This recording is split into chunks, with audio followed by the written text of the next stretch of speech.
اعوذ باللہ من الشیطان الرجیم بسم اللہ الرحمن الرحیم السلام علیکم ورحمۃ اللہ وبرکاتہ۔ صحت سے متعلق چند بنیادی اصول جو ہر شخص نہیں جانتا۔ اس بندہ ناچیز کی یہی کوشش ہے کہ وہ اصول ہر عام اور خاص شخص کی دسترس میں ہوں۔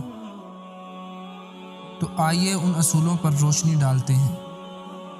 اپنی اور اپنے ماحول کی صفائی کا پورا خیال رکھیں۔ صفائی نصف ایمان ہے اور اس میں صحت کے کئی راز پوشیدہ ہیں۔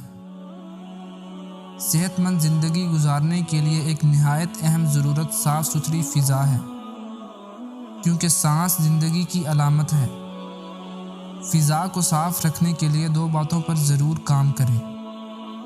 نمبر 1، زیادہ سے زیادہ درخت لگائیں۔ نمبر 2، ذاتی سواری پر پبلک ٹرانسپورٹ کو ترجیح دیں۔ کم سفر کے لیے موٹر سائیکل کی بجائے سائیکل استعمال کریں یا پیدل چلیں۔ سنت طریقوں پر چلتے ہوئے باقاعدگی سے غسل کریں۔ مسواک کرنے کی عادت اپنائیں۔ صحت مند جسم کے لیے دانتوں کی صفائی ریڑھ کی ہڈی کی سی حیثیت رکھتی ہے۔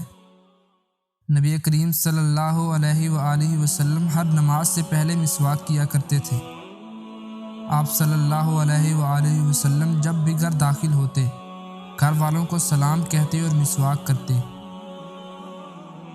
سبزی خرید کر لانے کے بعد 2 سے 3 گھنٹے کے لیے پانی میں رکھیں تاکہ زہریلے کیمیائی مادوں کا اثر کافی حد تک ختم ہو جائے۔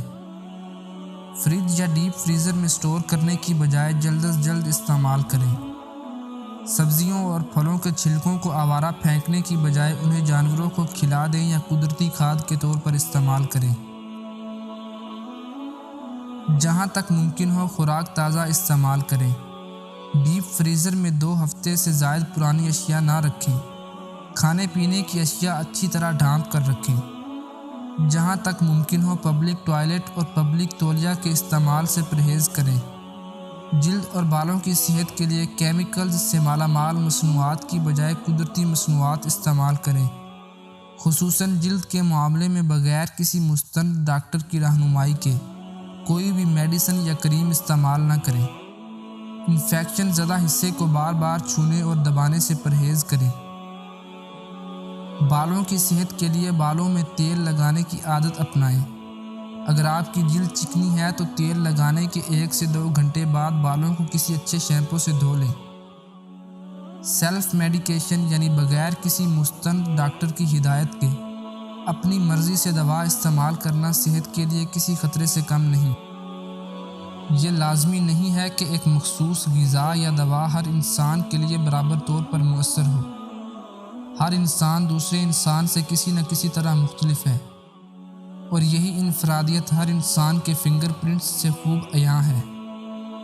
اگر آپ کوئی ایسی غذا استعمال کرتے ہیں جس سے آپ کو الرجی، ہاضمے کی خرابی یا کسی بھی قسم کی خرابی محسوس ہوتی ہے، تو آپ اس غذا کی مقدار کم کر دیں۔ اگر پھر بھی خرابی برقرار رہے تو اس غذا کا استعمال ترک کر دیں۔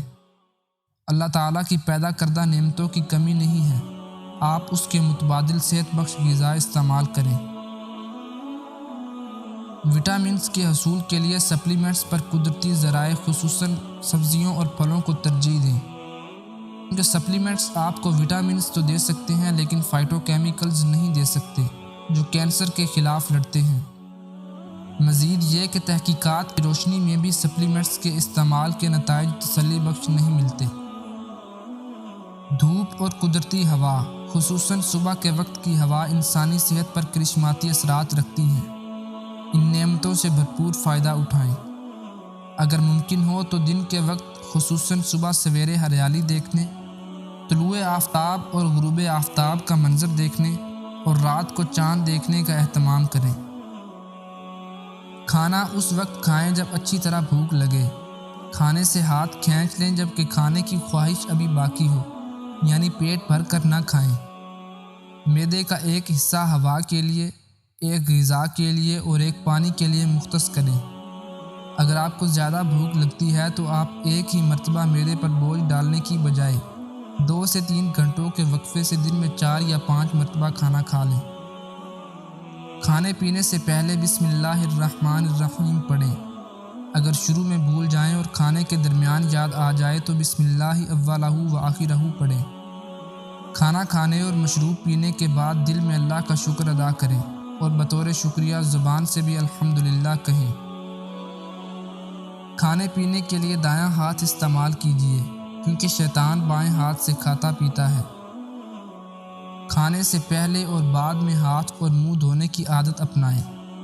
ہاتھوں کو خشک کرنے کے لیے تولیے یا کسی اور کپڑے کا استعمال نہ کریں، اس سے دوبارہ جراثیم لگنے کا اندیشہ ہوتا ہے۔ کھانا ہمیشہ آہستہ آہستہ اور خوب اچھی طرح چبا کر کھائیں۔ کھانا کھاتے وقت اپنی توجہ کھانے پر مرکوز رکھیں۔ ظاہر ہے اگر توجہ کھانے پر مرکوز ہوگی تو فضول باتیں بھی نہیں ہوں گی اور کھانے کے ہضم ہونے کے لیے رطوبتیں بھی مؤثر طریقے سے خارج ہوں گی۔ کھانا مل جل کر کھائیں، اس سے اللہ تعالیٰ کھانے میں برکت ڈالتے ہیں۔ دسترخوان پر بیٹھ کر کھانا اپنے سامنے ہی سے کھائیں۔ اگر کھانے کی کوئی چیز زمین پر گر جائے تو اسے اٹھائیں، صاف کریں اور اللہ کا نام پڑھ کر کھا لیں، اسے شیطان کے لیے نہ چھوڑیں۔ کھانے پینے کی چیز میں مکھی گر جائے تو اسے نکالنے سے پہلے ڈبو دیا کریں تاکہ اس کا شفا والا پر بیماری والے پر کا اثر زائل کر دے۔ کھانا کھانے کے فوراً بعد لیٹنے کی بجائے کچھ منٹ پیدل چلیں اور اپنی صحت کو مزید بہتری کی طرف لانے کے لیے روزانہ مجموعی طور پر کم از کم 30 منٹ پیدل چلیں اور مناسب ورزش کو معمول بنائیں۔ آپ کی معلومات میں اضافے کے لیے انسانی جسم میں موجود فاسد مادے 70% بذریعہ سانس اور 20% بذریعہ جلد پسینے کی صورت میں خارج ہوتے ہیں، اور ورزش میں سانس کی شرح بڑھنے اور پسینہ آنے سے فاسد مادوں کا اخراج تیز ہو جاتا ہے۔ ناشتہ دن کا سب سے اہم کھانا ہے، اس میں صحت بخش غذا کا استعمال ضروری ہے۔ بدقسمتی سے ہمارے ہاں بہت سارے لوگوں نے چائے اور رس یا بسکٹ کو اچھا ناشتہ تصور کیا ہوا ہے۔ کھانے میں سلاد کا استعمال یقینی بنائیں۔ سلاد استعمال کرنے کے بے شمار فوائد ہیں، لیکن سب سے اہم فائدہ یہ ہے کہ یہ جسم میں تیزابیت کو کم کرتا ہے، جس سے جسم میں بیماریوں کے خلاف لڑنے کی صلاحیت کئی گنا بڑھ جاتی ہے۔ رات کا کھانا سونے سے کم از کم 2 سے 3 گھنٹے پہلے کھا لیں۔